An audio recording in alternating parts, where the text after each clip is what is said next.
The 9 months leading up to the birth of a child is an exciting time. Hearing the baby's heartbeat for the first time, picking out items for the nursery, the baby shower.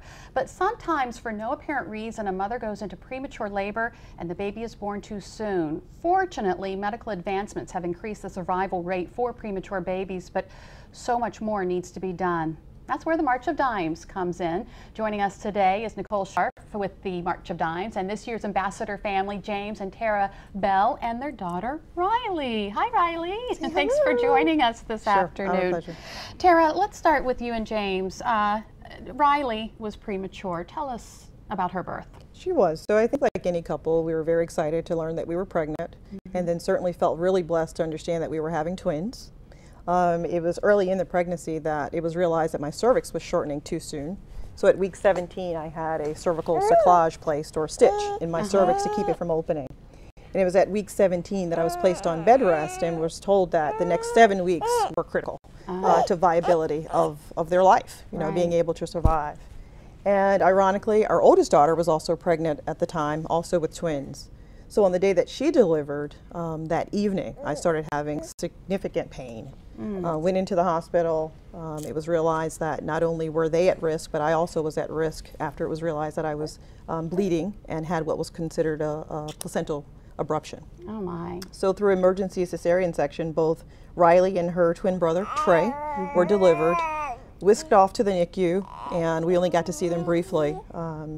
Unfortunately, Trey passed after 3 days of being there, and Riley spent the next 108 days in the NICU. Right, right. That had to be a tough time. James, what was it like to watch your wife go through this? It was a helpless feeling, especially when she complained about the pain, and we had to rush her to the hospital, and it took a while before they could figure out what was going on with her, and it wasn't until the bleeding started that they were able to determine it was the abruption. But you know, as the husband, you're just standing there, and all you can do is try and create more urgency that's already there. You know, have people come in and try and see about her, you know, especially when she started to bleed. After the babies were born, the March of Dimes were there to help you. How did they help? Well, ironically, we didn't know how they were helping even when they were. We actually participated in the March for Dimes walk the year before, and it wasn't until we had the 108-day stay at the NICU. It was actually prematurity day, November 17th, I think it was 2011, when there was almost like a gift basket that was there in the room. And it was from the March of Dimes organization, and that's when we started doing more research. And of course, before we left, there was a series of training videos that we had to view before we left as well. And doing more research, you could see that the March of Dimes influences that as well, in addition to research and giving money for to scientists for more research about prematurity. Right. All right, Nicole, this is a very special year for the March of Dimes, the 75th anniversary. It's been quite a history, hasn't it? It's been a long history. We're extremely proud of what we've been able to accomplish over these last 75 years, and we're excited about where the future is going to take us. We were the first nonprofit organization many, many years ago to eradicate polio. So, you know, we had our mission and we solved it, and the vaccine was created, and that was wiped out.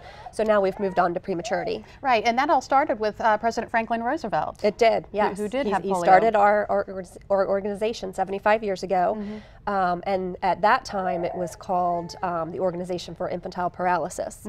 And then once we did conquer polio was when we've moved on to finding the causes of premature birth, because 1 in 8 babies in Maryland alone is born prematurely, and that's way too many. Right. All right. And you have a big event that's coming up. We do. Our March for Babies event is our largest fundraising event. We have 3 walks on the Eastern Shore that take place starting Sunday, April 21st will be our Salisbury Walk, which is our largest of the 3. And then coming up right behind that, we have our Midshore Federalsburg Walk on Sunday, April 28th.